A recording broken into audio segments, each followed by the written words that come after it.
everyone, it's Marina from Cyclical Thought, bringing you sustainable life solutions to help you create, grow, and thrive.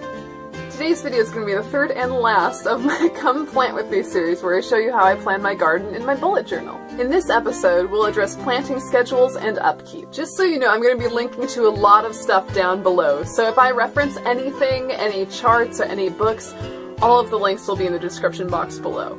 So when I talk about a planting schedule, what I'm really talking about is just like this sheet of paper, which has all of the information about when you're going to plant something and how long it takes to grow, and then when you're going to be harvesting it. So there's like a little zone for each of those things on here. So here you can see, let's use cabbage as an example. So this cabbage right here, you can see that this would be the transplanting date right here, but this is when you would start your transplant, if that's how you're going to do it. I'm going to direct seed everything in my garden, so essentially it's all just going to look like this blue stuff here. So this is a sheet I planted out a couple years ago that was specific to my zone of 6A. I'll link down below where you can find a chart that's specific to your area. If you can't find a giant sheet of information like that, there's always just your seed packet. So here's an example of a packet of seeds that I would buy. This is an emerald gem melon. I never ended up growing this a couple years ago, but yeah, so it's packed for 2015. I never grew this, but I'm going to experiment with it this year, so we'll see where that goes. But this, I'll cut to a close-up of it. It has all the information you need on it, essentially how to plant it, when to plant it, what type of spacing it should have, and how deep you should plant it, because it depends on the size of the seed how deep you want to plant. And then it also has the duration. The thing about when it says it's 80 days, that's referring to when you put it in the ground at the transplant, not relative to direct seeding. So you will need to add an additional, I guess what does it say here? Here you need to add 10 to 14 days if you're direct seeding. The duration it would take for this to grow for me would be 90 to 94 days. So I'm just going to calculate 94 days. So that's what a planting schedule looks like. It's kind of a generic version, but when you're making your own, there's a lot of things you can play with, like succession plantings, for example. So that's essentially planting one planting of a crop, say spinach, and then a week later you plant another crop of spinach. So that kind of allows for you to have a consistent harvest of spinach, and because I eat it a lot, I'm going to be doing that with my spinach for sure. But for spinach and radishes, you'd want to do that every week, but there's a lot of other crops where you'd want to do that every 2 weeks. So here I'll show you a time-lapse version of me drawing up my own planting schedule. So I've got about 40 squares going up and down my page, so I'm going to do the math of having 4 squares per month and just tossing out 2 months, and I'm going to toss out January and December. And each of those 4 squares is going to represent one of the weeks in those months.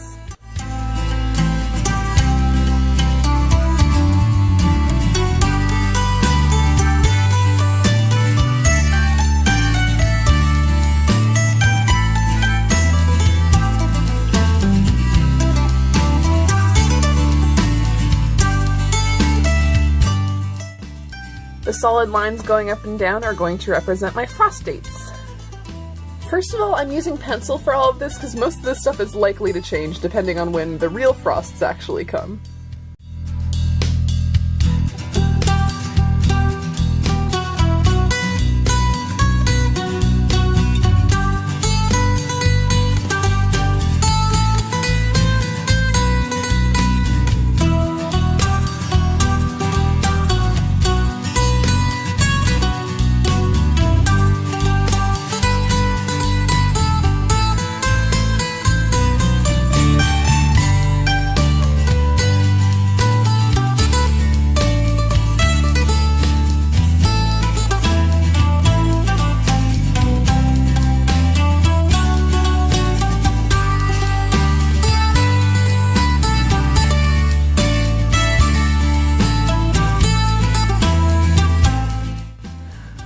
So I started to decide which beds these were going to go in, but then I realized I didn't have all of the crops in my rotation plan, so I'm going to have to do a little more research before I actually establish which crops are going in which beds.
big chunk of room at the bottom, and that's so in case I decide to plant anything else, or if something changes, I can just record it at the bottom.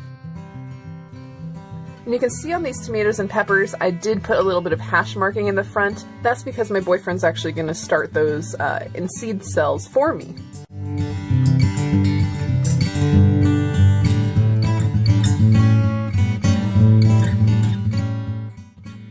So because this is my own personal garden, I don't really need to plan out ahead of time where exactly I'm going to be putting my crops and how much of each crop I'm going to be putting in.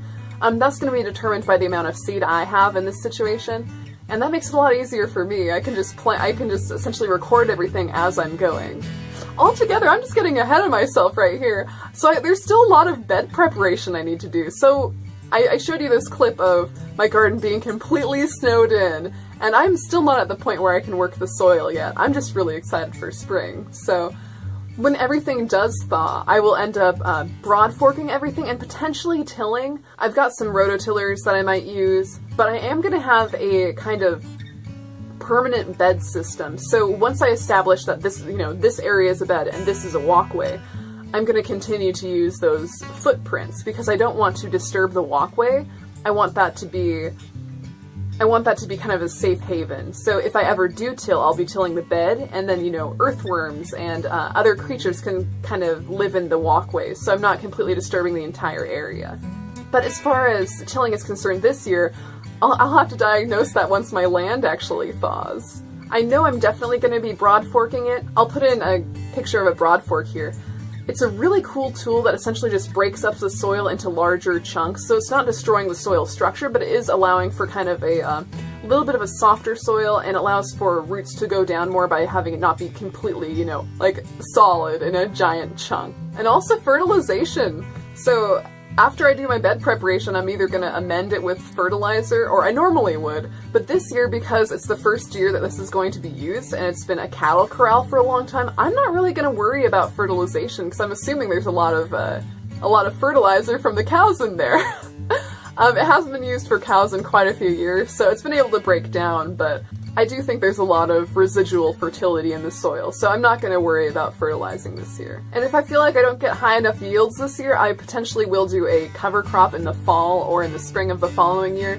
So I'll just play it by ear, but I'll take you guys along with me, so you'll see how everything ends up playing out this year and how I end up treating those situations.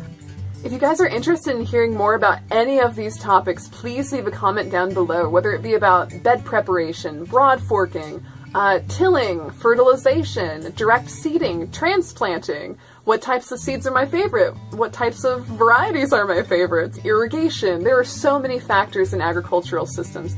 If you're interested in how I do any of those, or if you want to just hear more about these concepts, please leave a comment down below, because I want to create what you guys want to create with me. I got a degree in organic agriculture systems, so this is my jam, guys. This is what I'm really into. So I want to share that with you, and I want to co-create with you guys, and I think that's a really good way we can create a community together.